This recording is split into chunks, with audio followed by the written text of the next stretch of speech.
Hello बच्चों, कैसे आप लोग स्वस्थ होंगे, अच्छे होंगे बेटा, अपना काम टाइम पे कर रहे होंगे बेटा। तो आप लोगों का स्वागत है अगले वीडियो के अंदर। हम लोग बात कर रहे थे किस चीज के बारे में?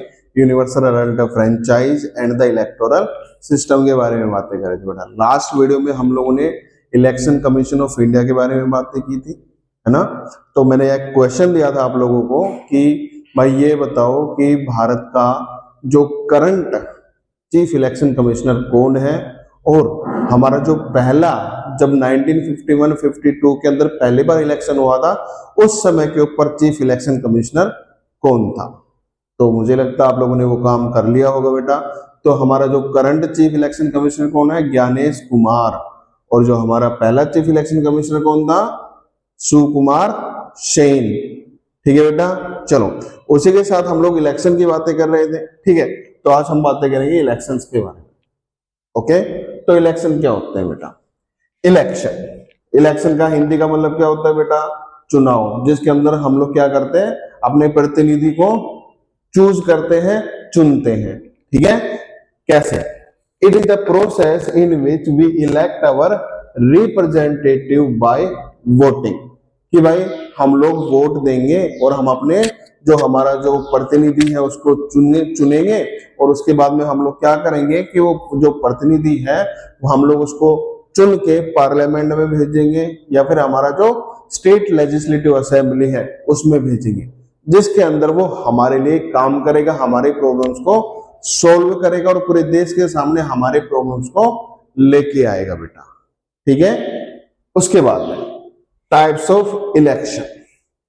इलेक्शन कितने प्रकार के? दो प्रकार के बताए मैंने इसके अंदर बेटा, general election and by election. कौन सा? General election and by election. General election क्या होता है बेटा?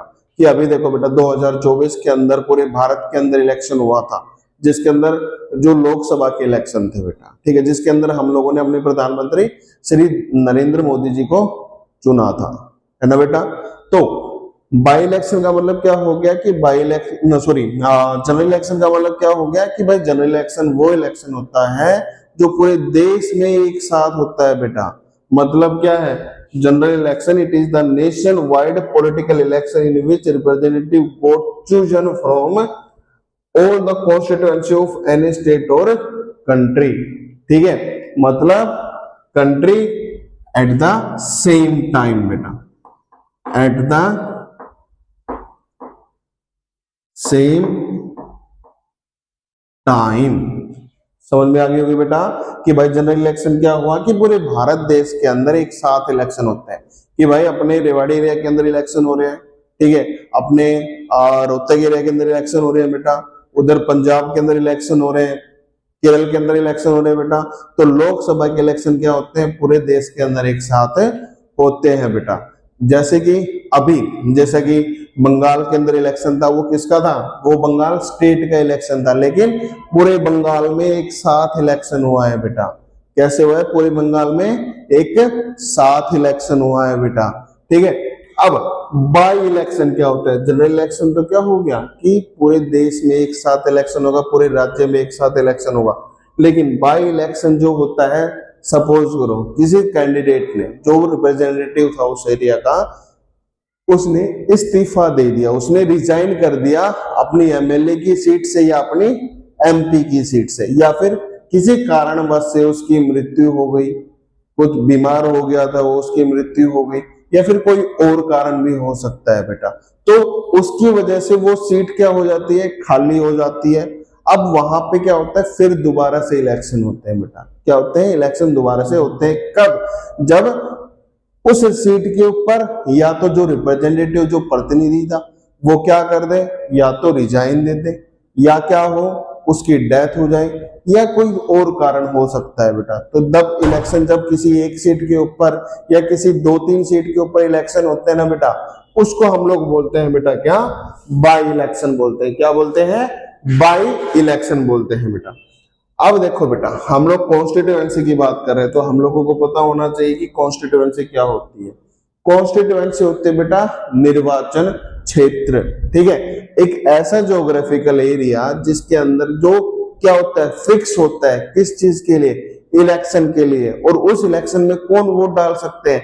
जो उस कॉन्स्टिट्यूएंसी के जो एलिजिबल वोटर्स है, लायक जो वोटर्स है, वही क्या डाल सकते हैं, वोट डाल सकते हैं। ठीक है, तो क्या हुआ, कॉन्स्टिट्यूएंसी निर्वाचन क्षेत्र बोलते हैं, निर्वाचन क्षेत्र, any geographical area that is fixed for elections according to the population. ठीक है, पॉपुलेशन के अकॉर्डिंग क्यों बोल रहा बेटा, फॉर एग्जाम्पल हम लोग एक एमएलए को चूज करते हैं जब हमारे राज्य के इलेक्शन होते हैं। ठीक है, हम एक एमपी को चूज करते हैं जब पूरे देश के अंदर इलेक्शन होते हैं बेटा, है ना। तो एमपी 543 सीट, ठीक है, और जो हमारा जो टोटल एमएलए है 4123 एमएलए हैं।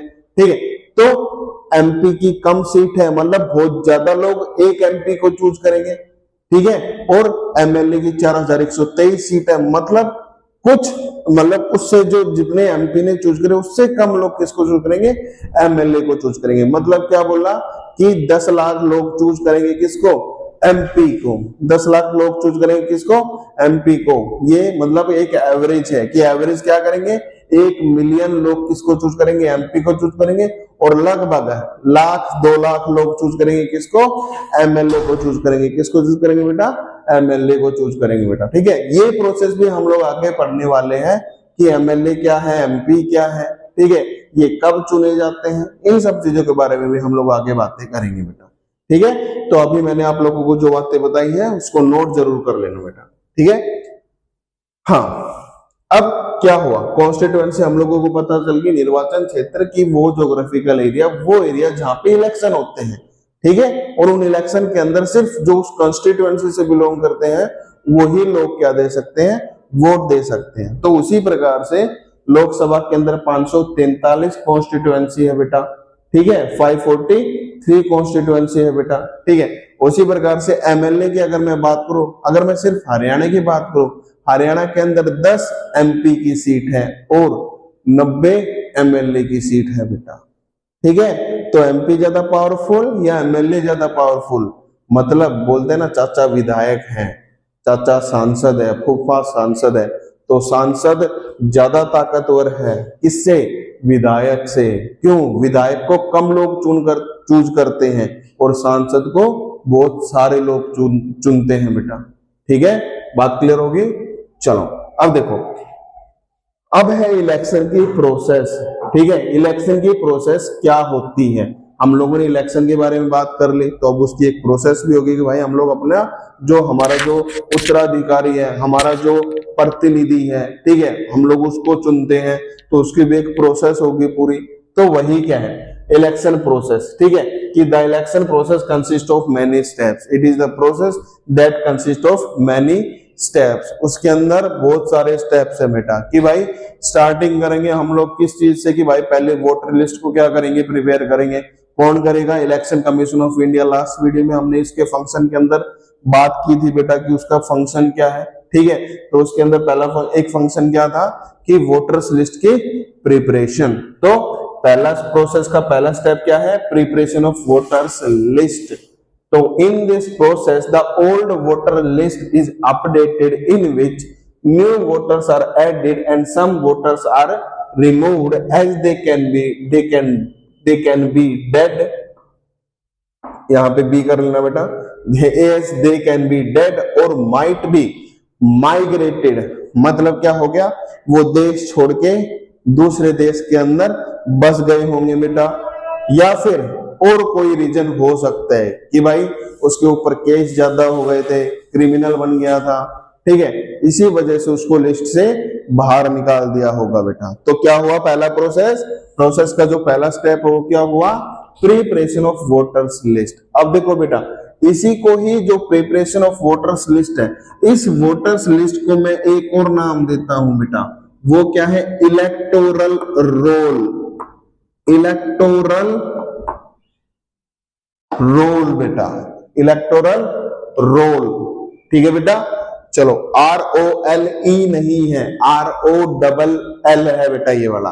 ठीक है, तो पहला स्टेप क्लियर हो गया होगा बेटा कि इस प्रोसेस के अंदर क्या होता है, अपडेट होती है। जैसे हम लोग मोबाइल को अपडेट करते हैं ना कि भाई नया वर्जन चाहिए, तो इसी प्रकार से नई वोटर लिस्ट भी निकलती है बेटा, कि भाई उस लिस्ट के अंदर जो लोग 18 साल के हो गए हैं अब, कि भाई जो बच्चा पहले 13 साल का था, ठीक है, अब 5 साल बाद फिर सिलेक्शन हो रहा है, तो भाई वो 13 साल का बच्चा अब तो 18 साल का हो गया ना, तो उसको भी तो ऐड करना पड़ेगा ना वोटर लिस्ट के अंदर, ठीक है। तो सबसे पहले क्या हो गया, वोटर जो होगा, जो 18 साल का हो गया, वो खुद को क्या करेगा, रजिस्टर करवाएगा, किसके साथ में, इलेक्शन कमीशन ऑफ इंडिया के साथ में। फिर वो इलेक्शन कमीशन ऑफ इंडिया उसको क्या देगा, उसको एक आईडी कार्ड देगा, जिसका हम लोगों ने क्या नाम दिया था, EPIC, epic election photo identity card. Last video के अंदर देखना बेटा आप लोग, ठीक है। उसके बाद में नॉमिनेशन, नॉमिनेशन का मतलब क्या होता है बेटा, नामांकन, नामांकन मतलब हम बोलते करते हैं ना बेटा, हाँ कि सबसे पहले भाई क्या करो, हाँ भाई रजिस्टर करवाओ, कौन कौन इलेक्शन लड़ना चाहता है ना, तो वही क्या है, नॉमिनेशन है, नामांकन बोलते हैं उसको, ठीक है। तो in nomination the people who want to contest the election have to fill a form in which they have to give their personal details. मतलब क्या हो गया, जब नॉमिनेशन फाइल होता है तो सभी को क्या देना पड़ता है, अपनी पर्सनल डिटेल फिल करनी होती है। भाई मेरा नाम क्या है, पिताजी का नाम क्या है, माताजी का नाम क्या है, मेरी क्वालिफिकेशन कितनी है, ठीक है, मेरे पास प्रॉपर्टी पैसा कितना है, जमीन कितनी है, भाई मेरे पास अगर मेरा कोई क्रिमिनल बैकग्राउंड है तो मेरे ऊपर कोई क्रिमिनल केस लगा हुआ है या नहीं लगा हुआ है, तो यही क्या है, इसी को हम लोग क्या कहते हैं बेटा, नॉमिनेशन।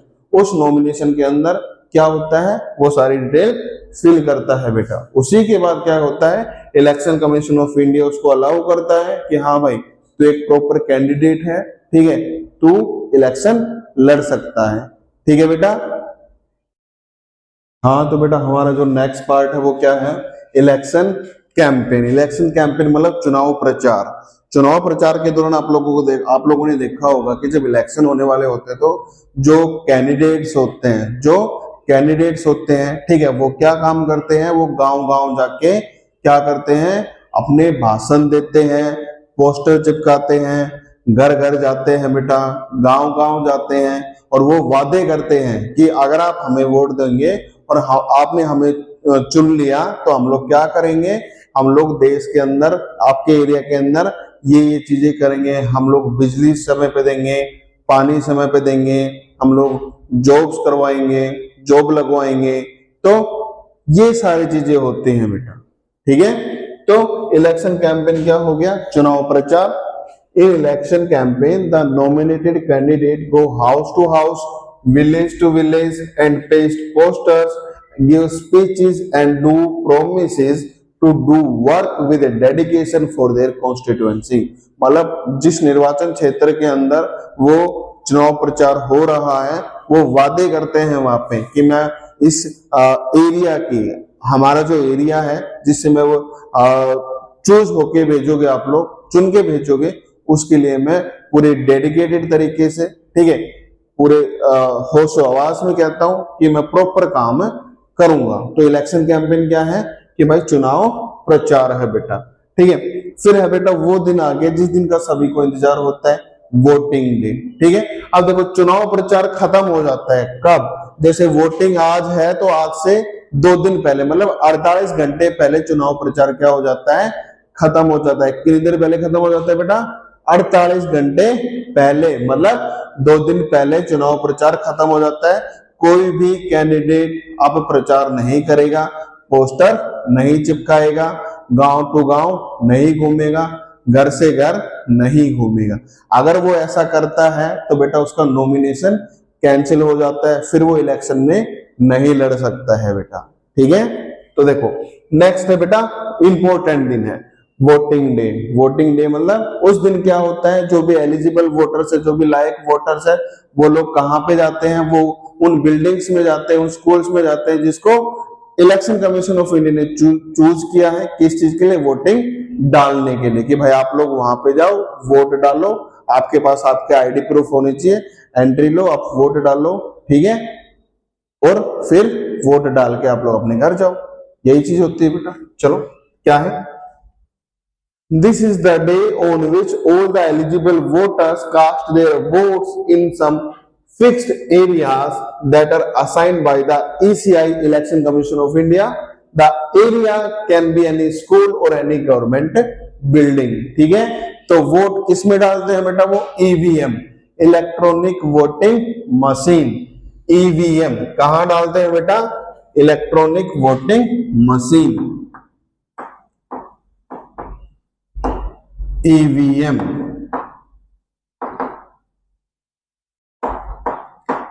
इलेक्ट्रॉनिक वोटिंग मशीन, ठीक है बेटा। तो ईवीएम पता लग गया आपको क्या है, कि जिससे वोट डालते हैं, उसके अंदर क्या होता है बेटा, एक बटन होता है, जैसे कि बहुत सारे क्या होते हैं हमारे पास में, यहाँ पे सपोज करो कि ऐसे है, ठीक है, यहाँ पे आपको सिंबल्स वगैरह दिए जाते हैं बेटा, ठीक है, उसके आगे कुछ बटन्स होते हैं बेटा, ठीक है, उस बटन पे आपको प्रेस करना होता है, 7 सेकंड का टाइम होता है बेटा वो, ठीक है। उस 7 सेकंड के बाद में एक बीप की आवाज आती है, जब बीप की आवाज आती है तब समझ लेना कि हाँ आपका वोट डल चुका है, ओके, ठीक है। तो उसके बाद हाँ, जो ईवीएम मशीन पूरे भारत में एक साथ सबसे पहले एक जगह पे यूज हुई थी 1982 में, 1982 के अंदर, कब, 1982 में, कहां पे, केरला में, कहां पे, केरला में, ठीक है। एक प्रकार का वो ट्रायल था बेटा, ठीक है। फिर धीरे धीरे मध्य प्रदेश में यूज होनी स्टार्ट होगी, पूरे मध्य प्रदेश में होगी, फिर राजस्थान में स्टार्ट होगी, और धीरे धीरे फिर 2004 आता है बेटा, 2004 के अंदर होल इंडिया, पूरे इंडिया के अंदर ईवीएम मशीन से वोटिंग देना स्टार्ट हो गया था बेटा। 1982 में सबसे पहले केरला में, 2004 में पूरे इंडिया में एक साथ सभी लोग क्या देते हैं, अब इलेक्ट्रॉनिक वोटिंग मशीन से ही क्या देते हैं, वोट देते हैं बेटा। उससे पहले बैलेट पेपर था बेटा, क्या था, बैलेट पेपर था, ठीक है। एक कागज था, ठीक है, एक मोर होती थी, उस मोर को आपको मारना होता था बेटा उसके ऊपर, ठीक है, और ऐसे ही पर्चा होता था, इधर आपका कैंडिडेट्स वगैरह के जो भी सिंबल्स थे वो होते थे, आप मोर मारते हैं बेटा उसके सामने, और वही आपकी क्या हो जाती थी, वोट हो जाती थी बेटा, ठीक है। हाँ, नेक्स्ट क्या है, काउंटिंग एंड रिजल्ट। अब सभी को इस दिन का इंतजार होता है, पहले दिन का इंतजार था वोटिंग डे का, फिर है भाई रिजल्ट डे क्या आएगा। हमारे जो पेरेंट्स हैं, मम्मी पापा हैं, जो पापा हैं खासकर, वो क्या है, वोटिंग, जब वोट डालने के बाद में ये क्या होता है, एग्जिट पोल आते हैं, ठीक है, हाँ भाई, न्यूज चैनल दिखाते हैं कि भाई सीरियस ये जीत रहा है, ये जीत रहा है, ठीक है। बस उसके बाद में क्या है, अब दिन कौन सा आता है, काउंटिंग का। उस दिन सारे न्यूज चैनल वाले वही चीज दिखाते हैं, ठीक है, पापा बैठे रहते हैं टीवी के सामने, काउंटिंग होती रहती है, ठीक है, और रिजल्ट सामने आता रहता है धीरे धीरे, ठीक है। तो क्या है, उस दिन काउंटिंग रिजल्ट वाले दिन क्या होता है, after casting of votes the counting begins on a fixed day. उसी दिन काउंटिंग नहीं होती है, ठीक है, उसके लिए भी एक फिक्स दिन होता है, ओके। तो उस दिन फिक्स डे के ऊपर काउंटिंग स्टार्ट होगी। Result is declared the candidate who got the highest votes, जो कैंडिडेट सबसे ज्यादा वोट हासिल कर लेता है वो कैंडिडेट उस एरिया का प्रतिनिधि बन जाता है, मतलब रिप्रेजेंटेटिव बन जाता है, मतलब एमएलए या एमपी या फिर चेयरमैन या सरपंच, आप लोग कुछ भी बोल सकते हो, वो बन जाता है बेटा, ठीक है। चलो ओके, तो मेरे को लगता है आप लोगों को समझ में आ गया होगा बेटा। एक बार बार बार रिपीट पे एक बार वीडियो को देख लेना, आप लोगों को समझ आ जाएगा। नीचे कुछ क्वेश्चंस दिए गए हैं, ये क्वेश्चंस आप लोगों को करने हैं बेटा। पहला question, what do you mean by election, what are the two types of elections, what do you mean by constituency, what are the steps involve in the election process. जो स्टेप्स मैंने अभी 5 स्टेप्स करवाए हैं वो complete बेटा। 5 number का question हो सकता है बेटा ये। What is the full form of EVM and when it was first used in India in all the constituencies? Bharat के अंदर पूरे देश में एक साथ कब स्टार्ट हुआ था, ठीक है, ये क्वेश्चन है बेटा, ठीक है। Thank you.